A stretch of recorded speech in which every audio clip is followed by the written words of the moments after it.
Welcome to Becoming Limitless. This is the podcast for entrepreneurs who want to optimize their brain and their body with biohacking. I'm going to teach you how to eliminate brain fog and upgrade your health so you can have more productivity, energy, and growth in your business. I'm your host, Tanessa Shears. Let's jump in. Welcome back to the Becoming Limitless podcast. How has your week been? I hope it's been going great. Things over here have been moving full steam ahead.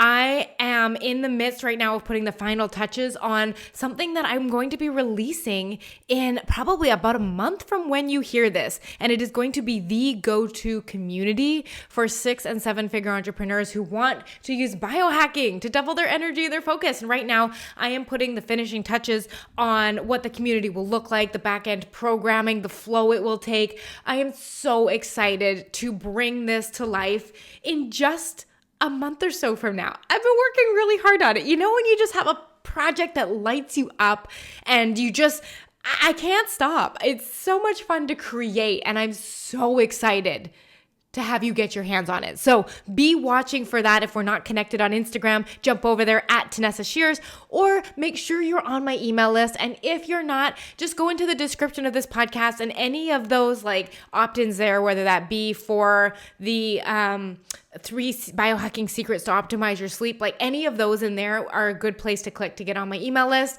so that you will be the first to know when all this goes live. And today we are talking about another thing that you can add to your performance toolkit. This is a second in a series. The last episode was all on how to exercise for energy as part of your performance toolkit. And today we're talking about fueling for focus, meaning how can we use food strategically so that we have consistent, stable energy throughout the day, and so our focus remains sharp and clear when we are showing up to our desk in our businesses. Like, we've all had that experience where you go to write a post or write a newsletter or record a podcast or something like that in your business, when you go to, show up and do the work and you feel foggy. So have you ever been on a beach and you've been running and you're running through sand and it kind of like you're moving, but it's ineffective and it's not very fast? That's what brain fog is for your thinking. It's like thinking through sand. It's not very effective. It's not very efficient. You're distracted. You don't have ideas that come easily to you. And goodness, if we experience that afternoon energy crash, that one that comes around 2 or 3 p.m., and you literally just say, I have no brain power after that. All I can do is answer emails and go on Instagram, and my brain just doesn't work. If I only could get those couple of hours back. Well, you probably know from listening to this podcast that it's not just about one thing that you can tweak. It's about the collective things that help your brain work. It is high quality, effective sleep. It's the food, it's moving, it's becoming stress resilient, right? These things all matter. And what we're talking about today is one of those pillars, and I'm going to give you a whole bunch of things that I want you to consider when we're talking about fueling for focus. Now, this is different than if you are fueling to lose weight or add muscle, or you want to be doing a high amount of training volume, right? Because your goal is going to affect what you eat, right? So if you are out there and you're training for marathons or half marathons, you're going to want to make sure that you have the fuel you need. So you're definitely not going to want to be under eating. But if on the other hand, you're wanting to knock off a couple pounds, we're wanting to make sure that we are in a slight calorie deficit. Like, we need to make sure that our eating habits affect our goals. And what I'm not talking about today is how to eat for weight loss, how to eat for strength gains, how to eat for the gym. I'm talking about your brain. I'm talking about when you sit at your business, at your desk, how your brain is working in that moment, if you have the energy to do the stuff you need to do. So that's what today's episode is all about. And there are 3 ways that you can fuel for focus. And what I want you to do is you're going to listen today and you're going to hear the 3 ideas, and I want you to zone in on one of them, just one of those 3, and I want you to make some improvements. Take 1 or 2 things I said, and I want you to apply it until you see results with it, okay? And then you can come back and take another one. So this episode is going to be, I love to talk about the science and the details and stuff like that. I'm going to try not to make it too wordy, but it is what it is. I want you to take what you can out of it, apply it, come back for more. No more needs to be said. All right, so let's jump in. The first way you can fuel for focus is by keeping your blood sugar stable. You've heard me say this probably a dozen times. So when you eat, specifically if you overeat in protein or you have certain carbohydrates or too much carbohydrates, that fuel enters your digestive system and gets passed into your bloodstream and turns into glucose or blood sugar in your blood. Now, when you eat certain foods, it causes a higher fluctuation of that blood sugar. Now, when your blood sugar is fluctuating, meaning like you eat a whole bunch of carbohydrates or you eat a very large amount of them or really high processed carbohydrates, those are going to enter your bloodstream, cause a huge increase in blood sugar.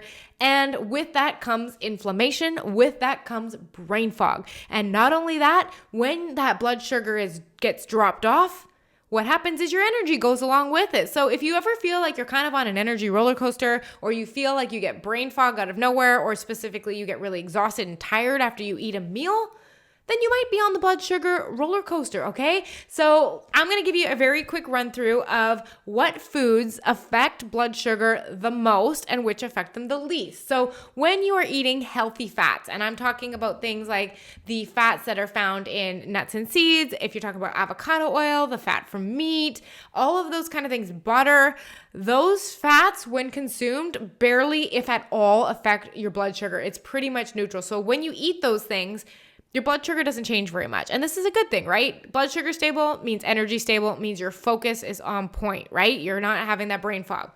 So then the next thing is protein. Now, in general, protein has a very mild response on blood sugar unless you overeat it. Your body can only do so much with the protein that you give it. And if you overconsume the protein, it will convert it to glucose or blood sugar and then either store it as fat or use it as energy. So if you're overconsuming protein, it will affect your blood sugar. All right. So healthy fats is the least, then protein. Now we get into the whole macronutrient carbohydrate category of carbohydrates. Now, carbohydrates are not bad. I want to just clear this up. There is no such thing as good foods and bad foods. There is no such thing as good carbohydrates and bad carbohydrates. They are on a spectrum. All right. We're on one side of the spectrum. You have most optimal, and the other side is least optimal. It's kind of like if you had them on a scale of 1 to 10. The options aren't just 1 and 10, good and bad. There can be a 3, you can be a 7, you can be a 5, right? There's different degrees to which these foods affect your blood sugar, right? So in the category of carbohydrates, vegetables, especially the leafy green kind, tomatoes, zucchini, cucumbers, those kind, they affect your blood sugar the least. And in general, we can eat a ton of vegetables because they have that fiber content and they are high water, which means they are not going to be affecting your blood sugar as much. After that come grains and beans. Grains mean anything, including quinoa, rice, amaranth, millet. I would also in this category put like your sweet potatoes, your turnips, your yams, your squash, and beans, whether that be black beans, chickpeas, kidney beans, all of these kind of things. They are going to have a moderate response on blood sugar. They do have the fiber. They have a teeny tiny bit of protein in them, but they are carbohydrates, right? So they're going to spike your blood sugar. After that, fruit. Fruit's getting it really just depends on the type of fruit you eat. In general, dark berries are going to be your best go-to because they have that ton of fiber in them. Ones that are going to usually affect most people's blood sugar the most are your bananas, your pineapples, your strawberries, your apples, right? Like those really satiating, sugarier ones that we put in our smoothies to kind of hide the spinach taste, right? So fruit will affect it a bit more. Following that is flour. Now, flour and sugar are the last two, and we obviously know those are going to affect our blood sugar the most, not just because they are processed, but because they come in a powdered form. Now, I want you to think about this. Think about flour's original source, right? It was, a wheat berry. Now, if you ate that, your body has to break down the wheat berry, but now if you turn it into a powder, it's going to be absorbed a lot faster, right? And it increases the surface area. Remember back to Science 8 when you used to grind everything into a powder and then notice the reaction time was faster? That's why flour and sugar are going to tend to affect your blood sugar the most. So what does this mean? I'm going to run through that really quick. So affecting your blood sugar the least, healthy fats, then protein, vegetables, grains, beans, and potatoes, fruit, flour, and then sugar. Now, why does this matter?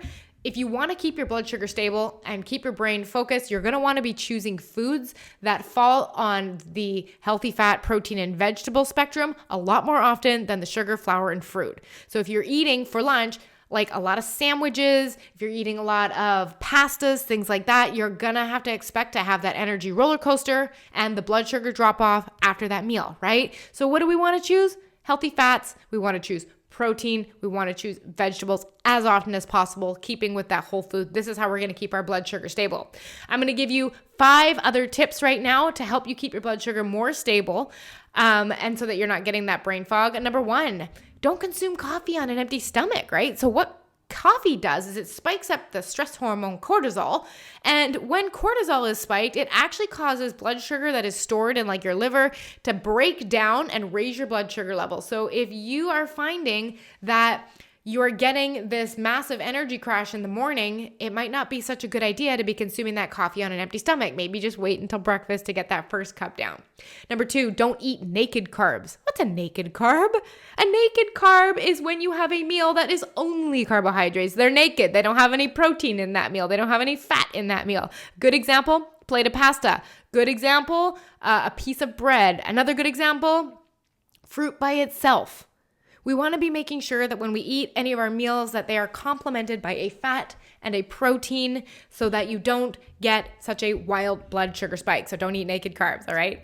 Number 3, keep your meals balanced. This kind of goes to what we were just talking about. If you're looking at your plate and all you can see on your plate is a carbohydrate, meaning it's just a salad, it is just a plate of pasta, it is just a vegetable pasta soup, it's naked carb for one, and it's not balanced. In general, we want to have at least 1 to 2 palm-sized portions of protein. I always recommend 1 for women and 2 for men at each meal. So palm size meaning the size of your palm and the thickness of your palm, right? And then if you're adding in fats, this can be in the form of like avocado oil or coconut oil, or you can add nuts and seeds. All of these are great ways to add in fat. Why do we love fat and protein? Because they mitigate that big blood sugar spike that comes with the carbs, all right? So it's not the carbs are bad. We just have to make sure that everything is balanced. Number 4, fix your breakfast. I did a post on this on Instagram just a little bit ago, and it was talking about breakfasts that I never eat anymore because of how they affect my blood sugar. And those breakfasts are ones that are what we call brain fog bombs because they are all carbohydrates. Like think about this. You have toast with jam. You have cereal. You have oatmeal with fruit, you have, bagels, you have muffins, you have fruit yogurt parfaits. All of these, for the most part, are 100% carbs, and they are going to cause you to feel real hungry in a couple of hours. They're going to cause you to crash. So what you want to do, take a look at your breakfast right now, and can you find a way to make sure there is a significant source of protein in your breakfast? So maybe instead of choosing that fruity, sugar-filled yogurt, plain Greek yogurt, high fat, great choice for most people. You can add in stuff like eggs. You can add in bacon. You can add in ham. You can do a hash. There are so many options on here. And the last and final one is stop snacking. One of the worst things you can do for your blood sugar is to eat between meals. In order for your blood sugar to fall and stay low, you need to allow it to drop. But if you're constantly eating, even if it's healthy food, if you're snacking on fruit or nuts or whatever it is, you are going to be keeping your blood sugar elevated, and hence you're going to have those frequent crashes. You're always going to feel hungry. You're going to feel snacky all the time, and you're likely going to have that brain fog because your blood sugar is elevated. So that was number 1. We need to keep our blood sugar stable if we are fueling for the intention of having clear, focused thinking. This looks like having predominantly healthy fats, vegetables, and proteins at meals, leaving space between your meals. I always like to say 4 to 5 hours between meals on average, and make sure that your meals are balanced, and then have that cup of coffee with your first meal instead of on its own. All these great tips. All right. Number 2, if we're fueling for focus, we want to look at the type of fats we were eating when it comes to omega-3 and omega-6 fats. Now, these are types of fats that are complementary, but they also oppose each other. So it's not that omega-3s are good and omega-6s are bad, it's the ratio of them. And if you get a lot of omega-6s in your diet relative to omega-3, it is that imbalance that is actually going to be creating a ton of brain fog. Now, omega-3 fats, omega-6 fats, you're like, what the heck are those? What do I find them in? I'm confused. I've got you covered. So omega-3 fats are abundant in a few natural whole food sources. Like you can find them in fatty fish. So think things like salmon, mackerel, anchovies, sardines, herring. Those are what I call the smash fish, SMASH, sardines, mackerel, anchovies, salmon, and herring, right? Those are abundant in omega-3. Eggs, having grass-fed meat, wild fish, flax seeds, algae, walnuts, all of these have a ton of omega-3 in them. And your body, it can create omega-3 from plant sources, but the conversion rate is actually extremely low. And it's about 10% of it is only accessed from plant sources, which is far from enough. So we do need to include some of those other sources. Now, when it comes to me getting my omega-3s, I focus on eating small, dark, oily, wild fish because they have the highest omega-3 content. And because they are small little fish, they are low on the food chain. So they tend to be lowest in mercury, PCBs, other toxins, and like we talked about, smash fish. Canned is okay for these, but I always would choose wild. If you love this kind of like deep dive into fat, I actually did an entire episode about it. It was called Are You Eating This Brain Food? And it was episode 39 of the Becoming Limitless podcast. So definitely go and scroll back, have a look through there. Great episode. Now, if you know where omega-3s come from, the other thing actually I should say before we move on is you can also supplement with omega-3s, right? That is an option. Obviously discuss it with your primary care physician or your doctor and make sure that that is something that works for you, but you can supplement it. Although I recommend at least getting a couple of servings every week, 3 to 4 from whole food sources. Now, omega-3s, if those help our brain work and perform clearly and at our best, it helps us have efficient communication between the brain cells. It is essentially, these omega-3 fats are creating the lining of our brain cells, right? So we want them to be there. Now, omega-6 fats, on the other hand, it's not that they're bad, it's just that we want the correct ratio. We want more omega-3s than omega-6s, but in our Western diets, for the most part, we are getting a lot more omega-6s than omega-3s, right? Omega-6s are found in nuts, seeds, grains, and beans, which these foods aren't the problem for the most part. It's the higher ratios of omega-6 and when they come from processed oils specifically. I'm talking about vegetable oil, canola oil, safflower oil, sunflower, soybean, corn oil. Try this. If you go into your pantry or your fridge and you take out anything that comes in a jar or a container, I'm talking about like sauces, salad dressings, almost anything, and you flip it over, chances are you are going to see one of these processed oils on the label. It's usually soybean oil and salad dressing. Sometimes it's just like oat milk is a good example. It's like got a large amount of canola oil in it, which makes no sense to me. And these oils are really cheap to make. Now, I want you to think about this. Canola oil comes from corn, right?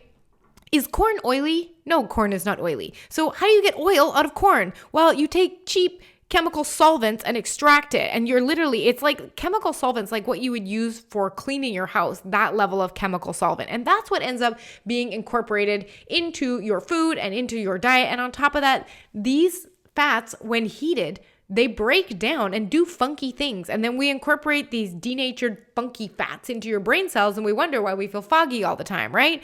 So what we want to look at is we want to get our fats and our oils are things like avocado oil, coconut oil. We want olive oil. Olive oil is better as a dressing, not so much cooked. And then we are wanting to make sure that we get a lot more of those omega-3s than the omega-6s we just talked about. So if you are wanting your brain to work effectively, efficiently, and communicate well between cells, which makes your thinking faster, which makes your focus better, we want to make sure that we are proactively seeking out sources of omega-3s at least 3 to 4 times a week. And again, fatty fish, seafood, eggs, grass-fed meat, flax seeds, algae, and walnuts are great sources. So that is tip number 2. The third tip when you are fueling for focus is to be on the lookout for foods that cause increased intestinal permeability. What's that fancy for? That's a fancy word for leaky gut. If you haven't heard of leaky gut, I'm going to give you the best analogy you've ever heard for this. All right, so I want you to picture a fine pair of pantyhose, all right? So that pair of pantyhose would do a pretty good job of filtering out most things from passing through, right? That is what your gut lining is supposed to be like. The little gap junctions between the cells of your small intestine and your big intestine are supposed to be nice and tight together. That way, what stays in the gut should stay in the gut, and what gets into the blood should get into the blood. The problem is when we eat foods that we're going to say cause an assault on your digestive tract. And yes, I use the word assault. What happens is the gaps between those cells tend to widen. Now, I want you to picture that fine pair of pantyhose has now turned into a pair of fishnet stockings. That pair of fishnets is not going to be good at keeping bacteria and undigested food particles and fecal matter even out of your bloodstream, right? And so what happens is these foreign objects get into your bloodstream and your body's like, what the heck is this? This doesn't belong here. Immune system, take care of that. It sets off an immune system response, which leads to inflammation. Not only that, but your gut and your brain are directly connected via a nerve called the vagus nerve. So when there is inflammation and dysregulation in the gut, not only in the lining, but in the gut bacteria, it directly links up to your brain and can create brain fog. So you'll notice that all of these things that are happening with your food and in your gut are directly linked to how clear your brain works. Yes, sleep is important. Yes, stress resiliency is important. Yes, movement is important, but food is also important. And it is when you are firing on all cylinders in all of these areas that you truly do become limitless, right? So let's talk about some common culprits. What foods are most likely to cause leaky gut? And I say most likely because not everyone will have leaky gut. And not everyone will have the same foods that cause inflammation in the digestive tract, right? So common culprits are processed foods. These are things like your frozen pizzas, your cookies, your flours, those kind of things, right? Refined sugar can do it. Gluten. A lot of people are sensitive to gluten, not to the level that they have celiac disease, but to the level that it does cause some irritation. I read something fascinating about gluten. I read that if your body is having a reaction to one of these foods, particularly gluten, it can take your digestive tract up to 2 weeks to heal from one assault. Now think about this. If you are eating foods that are causing your body to react this way every couple days or even every week, you never allow your body the chance to heal, right? So it's important to really identify the foods that are causing distress and eliminating them, right? A good example, some people are sensitive to dairy, causes leaky gut, alcohol, soy, fast and fried foods, and inflammatory oils, much like the ones we all just talked about, those ones that are omega-6 oils. Now, here is a simplistic way of deciding if a food is working for you or against you. Now, this is not conclusive, but this is something you can do without getting poked by a needle or having a stool sample. All right? So, what to watch for as far as symptoms within 3 hours after eating a meal. So, you have your meal. You're on watch for any of these symptoms within the next 3 hours because this may indicate inflammation. Are you ready? I got a list for you. Joint pain, gas, bloat. And by bloat, I do not mean your stomach expanding and you are full because you had food. I mean bloat, distension, right? Diarrhea or constipation. If something changes, something probably affected your gut, right? If you get reflux or headaches, or you get anxiety or really foggy thinking. Runny nose is another really interesting one. If you get a stomach ache, I know this one should be really intuitive, but so much of us get stomach aches or we just feel unwell after eating and we're just like, that must be normal, right? Or we just go back to eating it. Super interesting. If you get nauseous or if you get lethargic, like if you just feel like having a nap, like we've all had this after a big plate of pasta, you just want to have a nap, right? Lethargic. Quick onset of hunger. If you get hungry within 3 hours of eating, there is a problem with what you are eating. It's either affecting your blood sugar or it's affecting your digestive tract. It's definitely something to take a look at. You should easily be able to stay full for 4 to 5 hours. This is something I teach my clients. I teach them how to strategically modify their meals so that they are satiated, so that they're not eating just in case they get hungry later. Or preventative eating is a really interesting one that I watch for. It's like when you're like, I can't have food for the next 3 hours, so I'm going to eat now anyways, even though I'm not hungry, just in case I get hungry. If you ever find yourself doing that, that is a symptom or a sign of potential inflammation, right? Or blood sugar imbalance. If you get energy crashes, if you get the jitters, and of course, if you just feel tired.